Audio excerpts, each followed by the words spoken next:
नमस्कार दोस्तों, हमारे चैनल में आपका बहुत बहुत स्वागत और अभिनंदन है।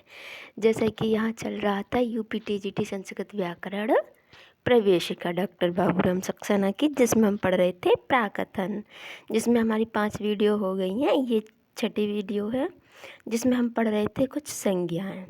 संज्ञाओं में हमने कुछ संज्ञाएँ पढ़ ली थी। हम घ संज्ञा पढ़ रहे थे, तो आइए हम घ संज्ञा के बारे में जान लेते हैं। घ संज्ञा, तरप और तमप को घा कहते हैं। तरप तमपौ घा।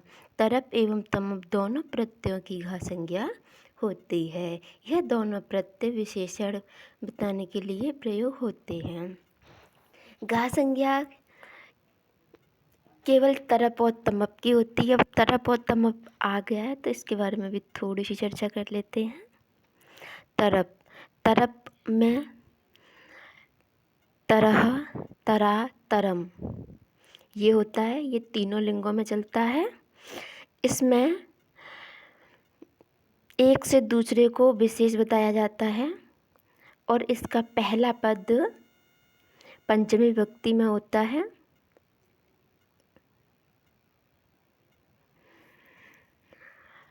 जैसे कि पुल्लिंग को ले लेते हैं पहले। श्यामात गोपालः उत्तमतरः। स्त्रीलिंग में होगा तो रमायाः, रा है ये, माँ नहीं। रमायाः राधा उत्तमतरा। क्या? उत्तमतरा। नपुंसक लिंग में होगा तो सेवात आम्रम मधुरतरम। तरप आप समझ गए होंगे। तरप और तमप दो प्रत्यय क्या है? घ संज्ञा के हैं, जिसमें क्या होता है? विशेषण बताने के लिए प्रयोग होते हैं। तरप में आपका तरह, तरा, तरम, पुल्लिंग के लिए तरह, स्त्रीलिंग के लिए तरा और नपुंसकलिंग के लिए तरम। पहला वाला पद किस में होता है? इसका पंचमी विभक्ति में होता है। अब जान लेते हैं तमप के बारे में। तमप, तमप क्या है? इसका प्रयोग भी विशेषण बताने के लिए होता है, लेकिन ये एक समूह विशेष में से एक को बताता है। एक समूह होगा पूरा, उसमें से एक को विशेष बताएगा। तमप आपका क्या कर रहा था? दो में से एक को बता रहा था।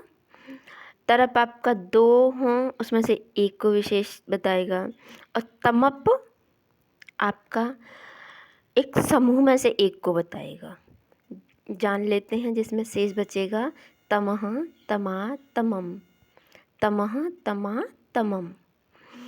कविषु कालिदासः श्रेष्ठतमः। कवियों का एक समूह है पूरा, जिसमें से इन्होंने कालिदास को श्रेष्ठ बता दिया है। तमा, नदीसु गंगा नदी श्रेष्ठतमा। नदियों का पूरा समूह है जिसमें गंगा नदी को श्रेष्ठ बता दिया है। पुस्तकेषु गीता श्रेष्ठतमम। पुस्तकों में गीता को श्रेष्ठ बताया है। इसका प्रयोग जान लेते हैं।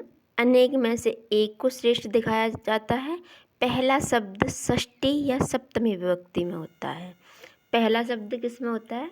षष्ठी विभक्ति या सप्तमी विभक्ति में होता है। अब हम इसे याद कैसे रखेंगे? वैसे आगे हम जब प्रत्यय पढ़ाएंगे तब इसके बारे में चर्चा करेंगे। फिलहाल इसके बारे में केवल घ संज्ञा किसकी होती है इतना बताया है। तो घ संज्ञा दो प्रत्ययों की होती है। कौन कौन से? तरप, तमप। तरप तमप प्रत्ययों का प्रयोग कहाँ होता है? विशेषण बताने के लिए। तरप का कहाँ होता है? जिसमें दो में से एक को विशेष बताया जाता है। वहीं तमप एक समूह में से एक को विशेष बताया जाता है। तरप में पहले पद में पंचमी विभक्ति लगती है। तमप में आपके पहले पद में षष्ठी या सप्तमी विभक्ति लगती है। तो आगे चलते हैं। मैं आशा करती हूँ कि आपको समझ आ गया होगा।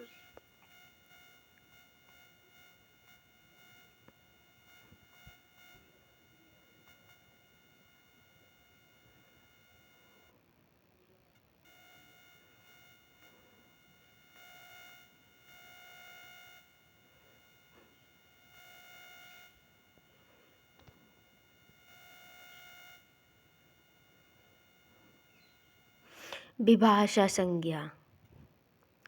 न वेति विभाषा, न वेति विभाषा। जहाँ से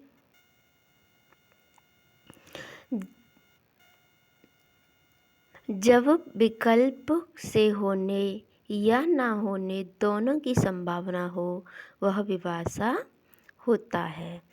इसे एग्जाम्पल से जान लेते हैं। विभाषा किसकी होती है? न व इति विभाषा। न और व इन दोनों शब्दों की क्या होती है? विभाषा संज्ञा होती है। जहाँ विकल्प से होने या ना होने दोनों की संभावना हो वह विभाषा संज्ञा होती है।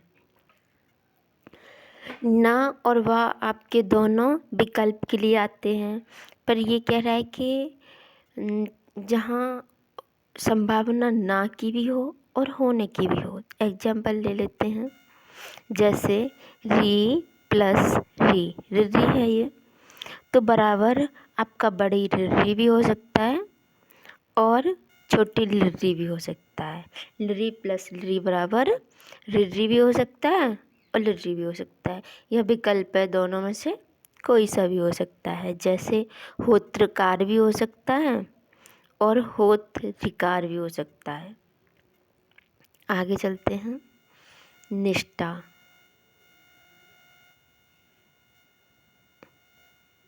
निष्ठा कतकतवतु निष्ठा। इसमें दो प्रत्यय हैं, त प्रत्यय और कतवतु प्रत्यय। दोनों प्रत्ययों की निष्ठा संज्ञा होती है। इन दोनों प्रत्ययों का प्रयोग भूतकाल में होता है। ये दोनों प्रत्यय आपका हो चुके वाले काल को व्यक्त करता है। जैसे ता प्रत्यय आपका कर्मवाच्य और भाववाच्य में होता है, तवतु आपका कर्तरीवाच्य में होता है। आइए जान लेते हैं।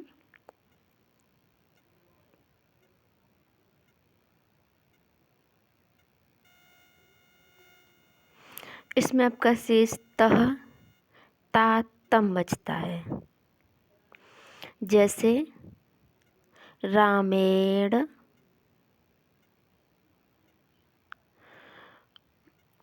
रामेण रावणः हतवान्, रामेण रामः हतवान्, तः तेन हसेता, तं मया पुस्तकं पठितम्।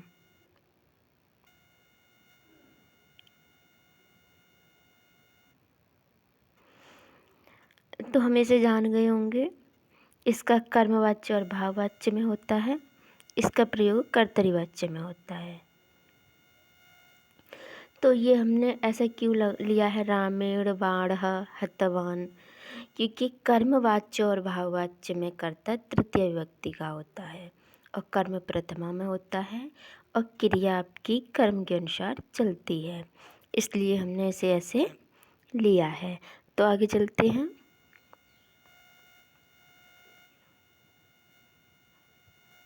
सार्वधातुक, तिंग सित सार्वधातुकम।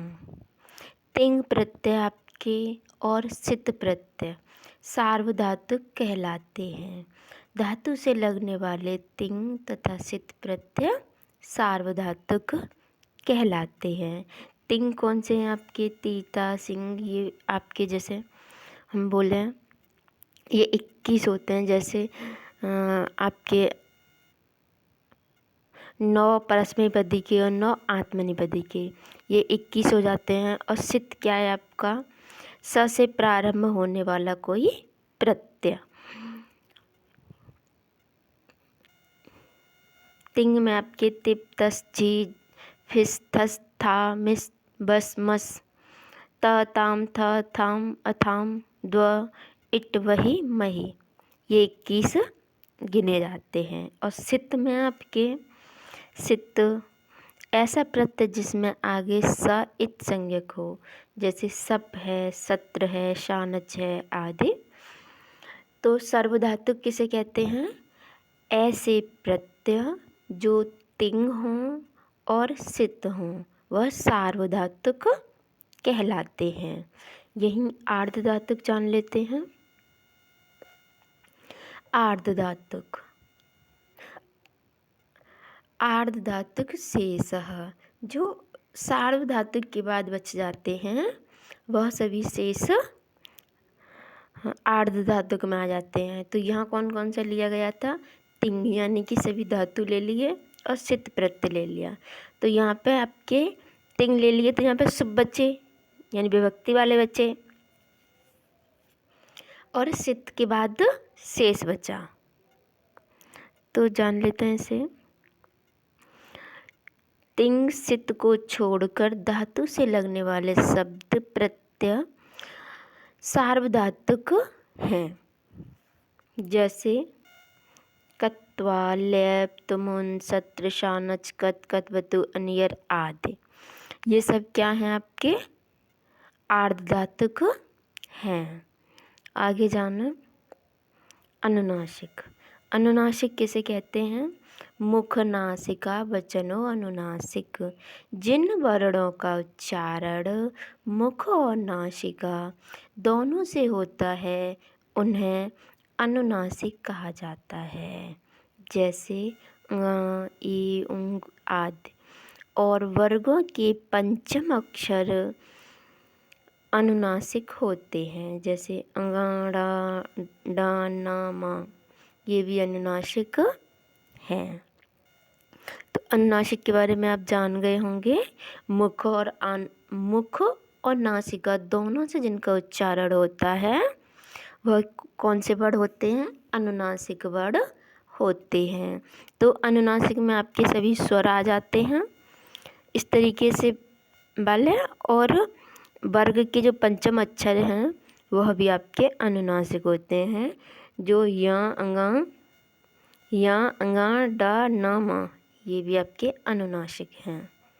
आगे चलते हैं।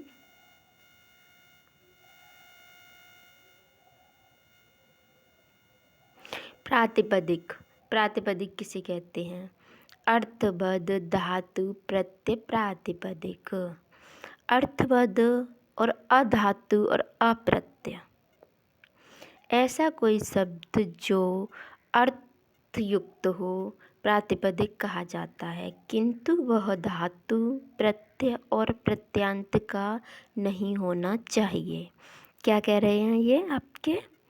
ऐसा कोई शब्द जो अर्थयुक्त हो वह प्रातिपदिक है, किंतु वह धातु का ना हो, प्रत्यय का ना हो और प्रत्यांत का ना हो। तो जान लेते हैं इसे। इसमें एक सूत्र और है आपका,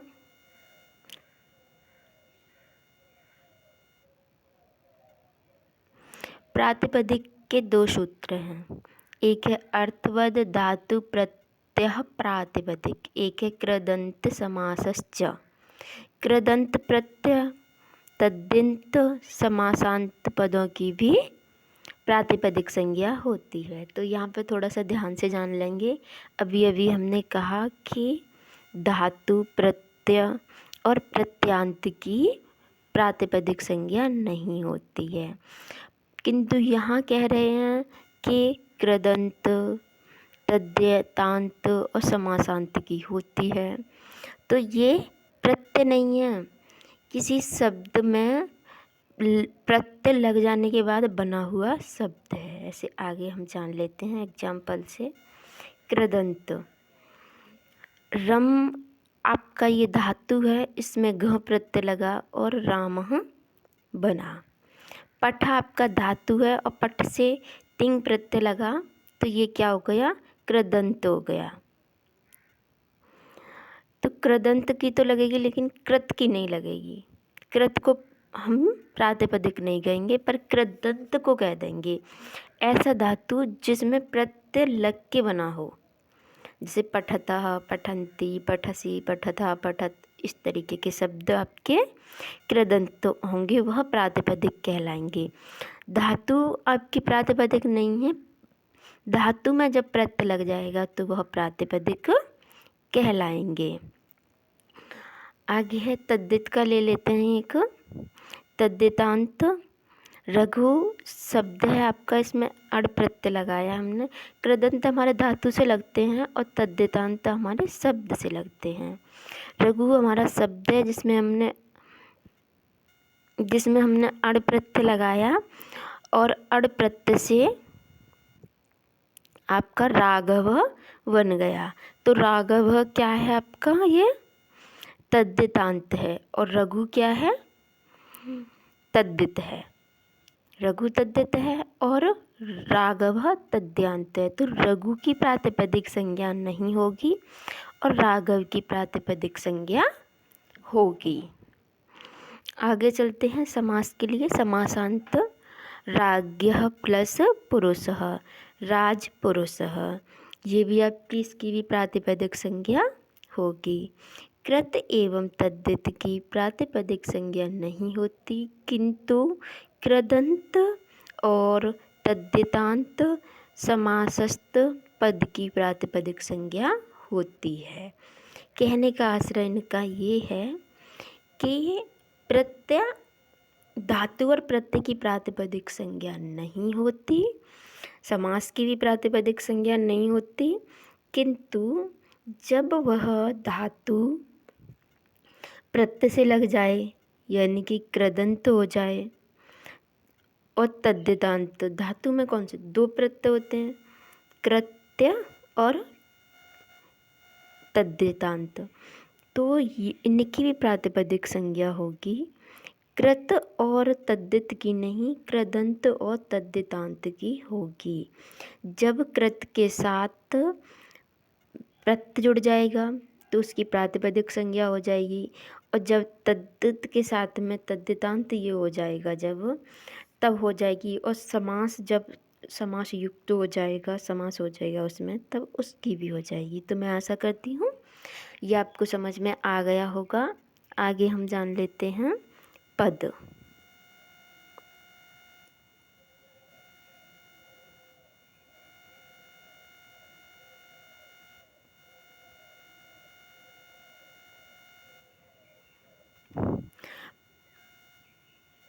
पद के बारे में हम जान लेते हैं कि पद किसे कहते हैं। पद सुबंतम पदम, सुप और तिंग अंतिम पदम, जिसके अंत में सुप, जिस शब्द के अंत में सुप और तिंग लगा हो उसे हम पद कहते हैं। सुप और तिंग क्या, वो आपकी विभक्ति आपकी 21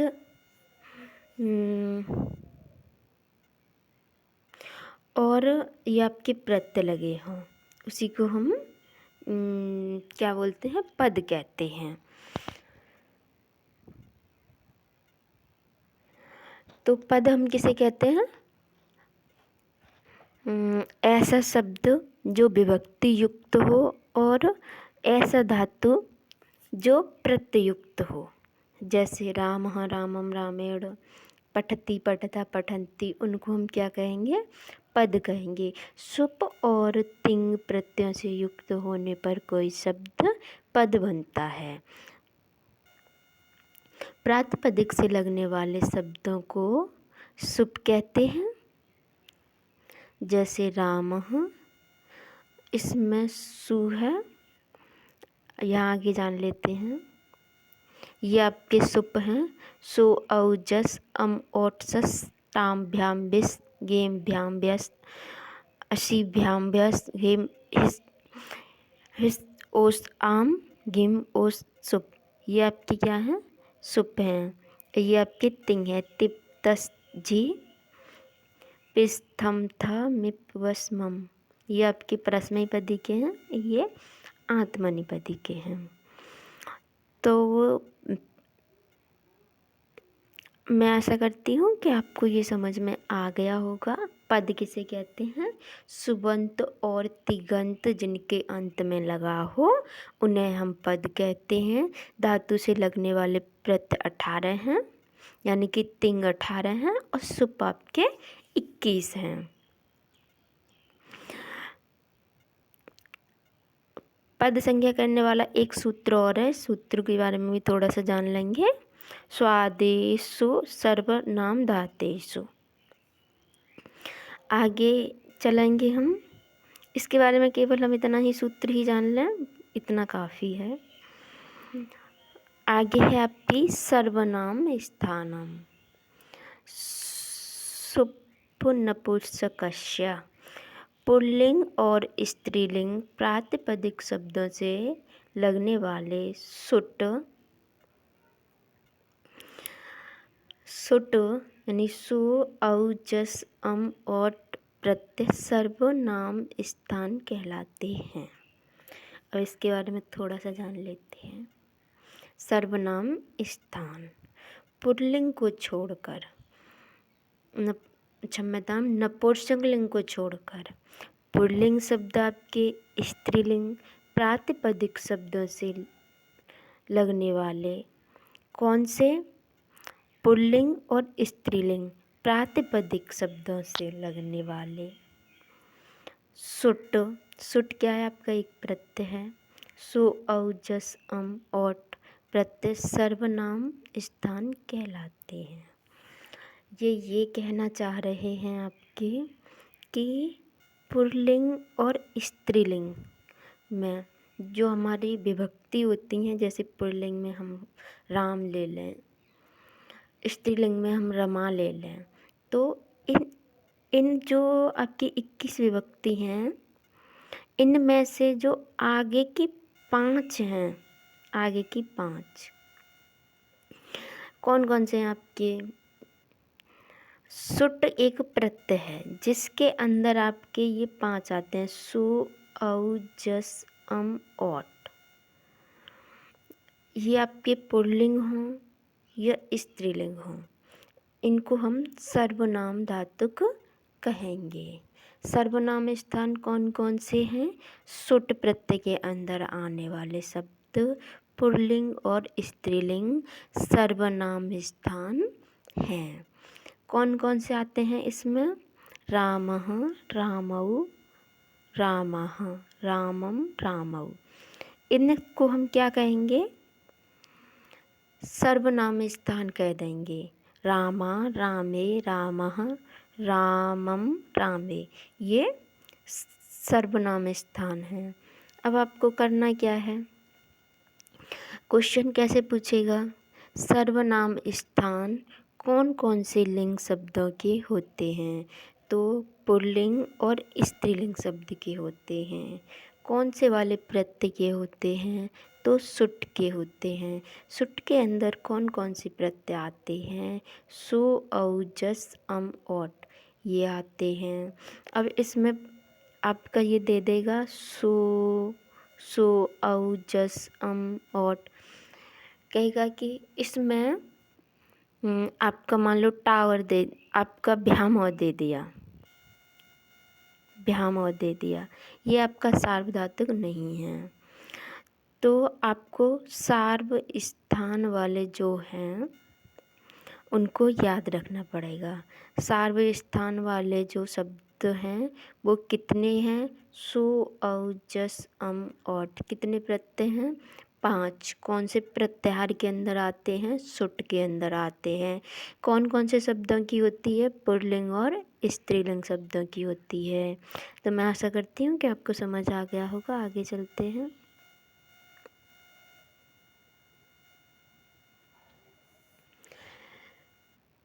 सवर्ण, सवर्ण किसे कहते हैं?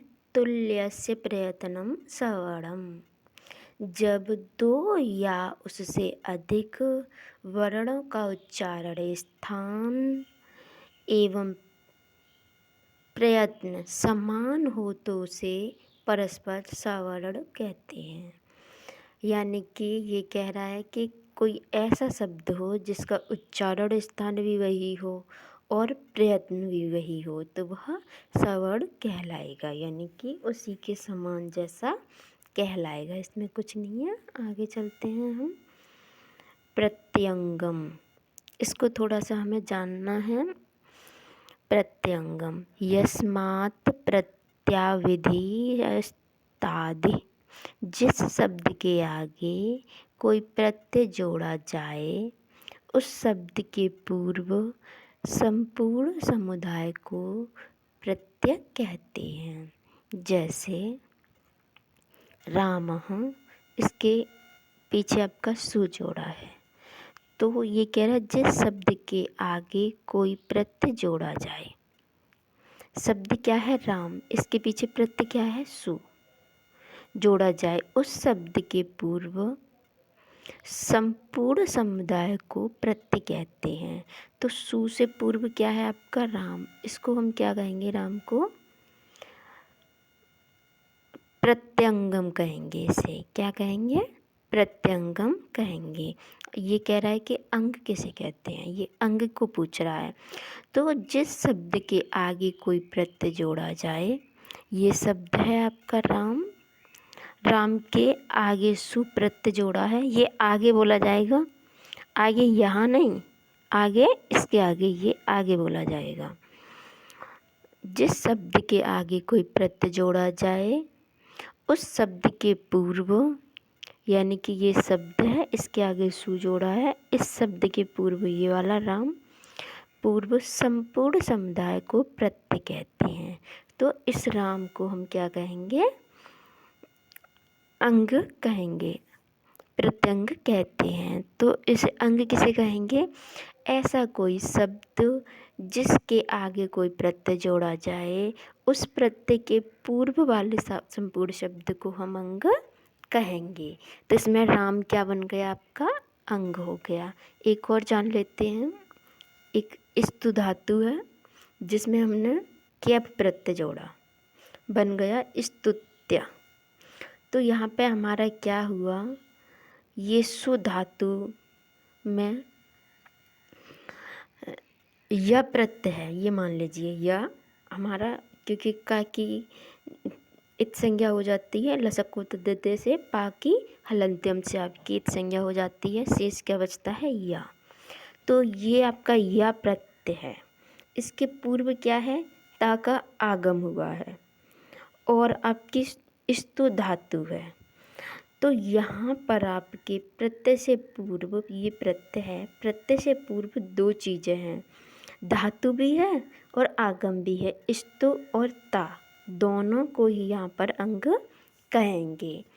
तो ये कहने का मतलब ये है कि कोई ऐसा शब्द जिसके पूर्व कोई प्रत्यय लगा हो, ऐसा कोई शब्द दिया हमने, उसके बाद हमने बाद नहीं आगे बोलेंगे, इसके आगे कोई प्रत्यय और प्रत्यय के पूर्व जो भी शब्द आएगा, या तो वो शब्द हो सकता है, धातु हो सकता है, या आगम भी हो सकता है।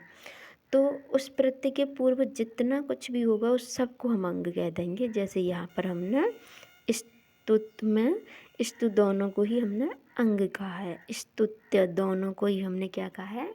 अंग कहा है, क्योंकि ये प्रत्यय के पूर्व आए हैं। तो आपको अब समझ में आ गया होगा। आगे का हम कल जानेंगे। आज के लिए बस इतना ही। नमस्कार, धन्यवाद आपका।